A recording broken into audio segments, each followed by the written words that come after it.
Panorama group, जो सोचता है वो करता है। डूब गए हैं लोग सभी हैरानी में, जाने क्या कह दिया है बात रवानी में। मुझको चुप रहने की आदत है, वरना जानता हूं मैं कौन है कितने पानी में। नमस्कार, आप देख रहे हैं न्यूज हाट। मैं हूं चंदन झा और सिर्फ सियासत की खबर। सियासत की पहली खबर यह है कि कुर्मी वोट बैंक में सेंधमारी की कोशिश शुरू हो गई है और कोशिश जो है वह कांग्रेस की तरफ से की जा रही है।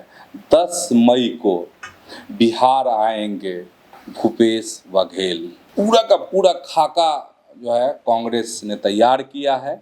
आएंगे तो वह क्या क्या करेंगे, कहां जाएंगे। सिर्फ और सिर्फ कुर्मियों के बीच रहेंगे भूपेश बघेल। सबसे पहला उनका कार्यक्रम होगा जो कुर्मी समाज के जो बुद्धिजीवी लोग हैं, जो उन लोगों के साथ उनका एक शानदार कार्यक्रम होगा। और इसके बाद वह पटेल छात्रावास जाएंगे और पटेल छात्रावास में तमाम जो छात्र हैं उनसे उनकी मुलाकात होगी। साथ में बैठेंगे, मीटिंग करेंगे और इस मीटिंग में उनके दुख और दर्द को समझेंगे, छात्रों की परेशानी को वह समझेंगे। और तीसरी फिर मीटिंग होगी और तीसरी जो मीटिंग होगी वह होगी कांग्रेस के प्रदेश कार्यालय में, मतलब सदाकत आश्रम में। और इस मीटिंग में वही बात होगी, वही काम, उस काम को आगे बढ़ाया जाएगा जिसको जब पिछले दिनों, पिछले महीने आए थे कौन, तो राहुल गांधी जब आए थे तो उन्होंने सामाजिक न्याय की बात की थी और साथ ही जातीय जनगणना की बात की थी। और अगर हम सामाजिक न्याय और जातीय जनगणना की बात करते हैं तो उसमें मतलब जो जातीय जनगणना होने वाली है, क्योंकि केंद्र की सरकार ने इस बात का ऐलान कर दिया है कि देश भर में मूल जनगणना के साथ ही जातीय जनगणना भी होगी। तो जो जातीय जनगणना वही कहा जा रहा है कि इससे सामाजिक न्याय भी होगा, मतलब आंकड़े जुटेंगे और उस आंकड़े से जो समाज में पीछे छूट गए हैं, जो वंचित हैं, उन लोगों तक योजनाओं का लाभ पहुंचाया जाएगा।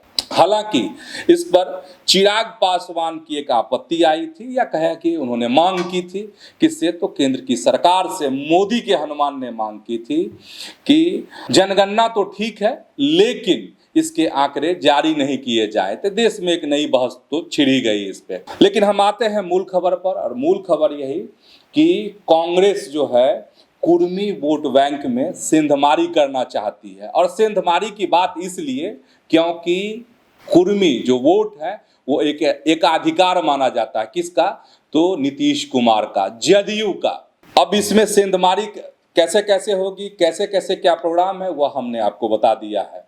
और सबसे खास बात यह है कि भूपेश बघेल जो है, देखिए, एक तरफ बुद्धिजीवी से मिलना, समाज के जो अच्छे लोग हैं, बड़े लोग हैं, उन लोगों के साथ कार्यक्रम, और दूसरा कार्यक्रम जो है आपको जो युवा हैं, जो पढ़ाई कर रहे हैं, जो प्रतियोगी परीक्षाओं की तैयारी कर रहे हैं, और जो कहा जाता है कि युवा जो वोटर हैं वह मोदी सरकार के साथ है, ऐसा कहा जाता है। और यह भी कहा जाता है कि एनडीए गवर्नमेंट के साथ है।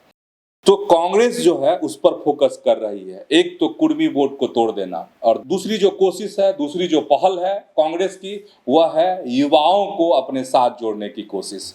और युवाओं को जोड़ने की अगर बात करते हैं तो पिछले दिन की बात आप सबको याद ही होगी कि कन्हैया को कैसे कांग्रेस ने यहाँ पे आजमाया पद यात्रा के माध्यम से। और उसमें भी आप सबको याद होगा कि पलायन रोको, नौकरी दो, यही मुद्दा था उस यात्रा का। तो उसी चीज को अब आगे बढ़ाया जा रहा है। अच्छा, कांग्रेस के जो नेता हैं उनका कहना है, उनका मानना है कि देखिए, कांग्रेस जो पार्टी है वह किसी एक की पार्टी नहीं है, किसी एक जात की पार्टी नहीं है, किसी एक धर्म की पार्टी नहीं है। और कांग्रेस उसी रास्ते पर बिहार में चल रही है। और कांग्रेस जो है वह स्थानीय पार्टी भी नहीं है। कांग्रेस जो है नेशनल पार्टी है, राष्ट्रीय स्तर की पार्टी है। तो कांग्रेस की जो सोच है वह व्यापक सोच है। क्योंकि हमने सवाल किया था कांग्रेस के प्रवक्ता से, कहा था कि आप बताइए कि जो यह प्लान है कांग्रेस की, जो यह योजना है कि पटेल छात्रावास में भूपेश बघेल का जाना, फिर कुर्मी समाज के बीच में कार्यक्रम करना, उनकी बात को समझना और फिर सदाकत आश्रम में मीटिंग करना, इसके क्या मायने हैं।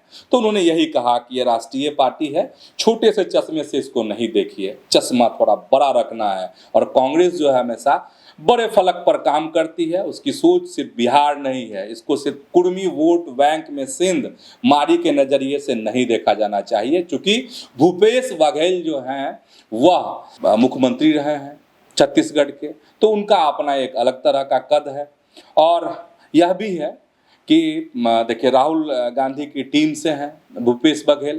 कहने का मेरा ये मतलब है कि अभी एक दिन पहले ही रणदीप सुरजेवाला भी आए थे बिहार में, और किस तरीके से मोदी की सरकार को उन्होंने घेरा था। तो अब यही है। और उससे पहले की बात करेंगे तो जो राष्ट्रीय अध्यक्ष हैं मल्लिकार्जुन खड़गे भी आए थे, बक्सर आए थे। हालांकि बक्सर की सभा में भीड़ नहीं जुटी थी, बड़ी भद पिट गई थी कांग्रेस की। उससे पहले राहुल गांधी आए, 3 बार आए लगातार जो है बिहार। उन्होंने अब एक ही मुद्दा उठाया, सामाजिक न्याय का मुद्दा उठाया था, जातीय जनगणना का मुद्दा उठाया था। और जो जातीय जनगणना का मुद्दा है, सरकार जो है केंद्र की सरकार, एनडीए की जो सरकार है, वो कहा जाता है कि कांग्रेस से, विपक्ष से यह मुद्दा छीन ली। खैर चलिए, ये बहस का एक मुद्दा है, इस पर अलग से बड़ी बहस हो सकती है। खबर यही कि कांग्रेस नीतीश कुमार के वोट में सेंधमारी के लिए पूरी प्रबंध कर चुकी है। अब इसमें कितनी सेंधमारी हो पाती है वह तो वक्त बताएगा, लेकिन कांग्रेस का बहुत शानदार प्रयास जो है यहाँ शुरू होने वाला है। और 10 मई को इसकी पहली झलक कुर्मी वोट को तोड़ने की पटना में दिखेगी। पनोरमा ग्रुप, जो सोचता है वो करता है। और कांग्रेस की खबर बता दिए, तो अब भाजपा की खबर जान लीजिए। और बीजेपी बड़े स्तर पर काम कर रही है। आप कहेंगे कि बड़े स्तर पर क्या काम कर रही है, तो चुनाव को लेकर काम कर रही है। और भाजपा की यह कोशिश है, भाजपा का यह प्रयास है कि 3 करोड़ से ज़्यादा प्रवासियों को बिहार के चुनाव से जोड़ना, उनको संगठन से जोड़ना। और इसके लिए भाजपा ने पूरे देश भर में 150 जिला प्रभारी जो है नियुक्त किए हैं, बनाए हैं। और सबको यह जिम्मेदारी दी गई है कि जो प्रवासी बिहारी हैं उन सबको बिहार से जोड़ना है। मतलब एक भावनात्मक लगाव की सब कोशिश की जा रही है। और इसके लिए मीटिंग भी हुई है। एक भारत श्रेष्ठ भारत योजना है बीजेपी की, उसी के तहत यह हो रही है। लेकिन कहे कि इस योजना का मकसद जो है बीजेपी का बहुत बड़ा है। बड़ा यह है कि उस सीन को बदलना। उस सीन को बदलने का मतलब यह है कि ऐसे प्रवासियों को चुनाव के वक्त यहाँ लाना, बिहार लाना। खबर यह है कि ट्रेन जो है इसके लिए व्यवस्था बीजेपी कर सकती है। फ्री ट्रेन की व्यवस्था होगी कब? जब छठ का वक्त आएगा, जब छठ में बिहार के लोग अलग अलग देश के अलग अलग जगहों से, अलग अलग शहरों से बिहार पहुंचते हैं। तो इस बार का जो चुनाव है उसी के इर्द गिर्द होगा। और उसमें तमाम जो बिहार के लोग हैं, प्रवासी बिहारी हैं, उनको लाने की कोशिश अभी से बीजेपी ने शुरू कर दी। और हम आपको बता ही चुके हैं कि 150 जिलों में प्रभारी बीजेपी ने नियुक्त कर लिए हैं। और जो ये प्रभारी हैं वह काम में लग चुके हैं और वहां पर लगातार मीटिंग कर रहे हैं, बिहारियों के बीच जा रहे हैं, उनसे भावनात्मक रूप से उनको जोड़ने की कोशिश की जा रही है, उनको बिहार लाने की। और देखिए कैसे एनडीए कैसे बुन रही है चीजों को। बुनने की बात अगर हम कहेंगे तो एक तरफ बोधगया में आज प्रशिक्षण कार्यक्रम है जदयू का। संजय झा और तमाम जो बड़े नेता हैं जदयू के वहां पर हैं और प्रवक्ताओं को ट्रेनिंग दी जा रही है कि नीतीश कुमार की जो उपलब्धियां हैं, 2 दिनों का यह प्रशिक्षण कार्यक्रम है। आज पहला दिन था वहां पर और उसमें प्रशिक्षण में यह कहना है कि नीतीश सरकार की जो उपलब्धियां हैं उसको जन जन तक पहुंचाना है, घर घर तक पहुंचाना है। साथ ही मोदी जो केंद्र की सरकार है उसकी जो उपलब्धियां हैं उसको भी लोगों तक पहुंचाना है। इसकी ट्रेनिंग दी जा रही है। मतलब हम यह कह रहे थे कि एनडीए जो है बहुत माइक्रो लेवल पर काम कर रही है। क्यों माइक्रो लेवल पर? इसलिए काम कर रही है क्योंकि एनडीए का लक्ष्य बड़ा है और नीतीश कुमार का लक्ष्य बड़ा है। नीतीश कुमार ने कहा था कि 225 सीट जीतनी है हमें 2025 के चुनाव में। तो इसके लिए बीजेपी अपने तरीके से काम कर रही है, उसमें प्रवासी बिहारियों को जोड़ने का काम है। तो दूसरी तरफ जो है जदयू में क्या चल रहा है वह हमने आपको बता दिया। अब हम जो खबर आपको बताने जा रहे हैं वह बता रहे हैं, लाठीचार्ज हुआ था आज।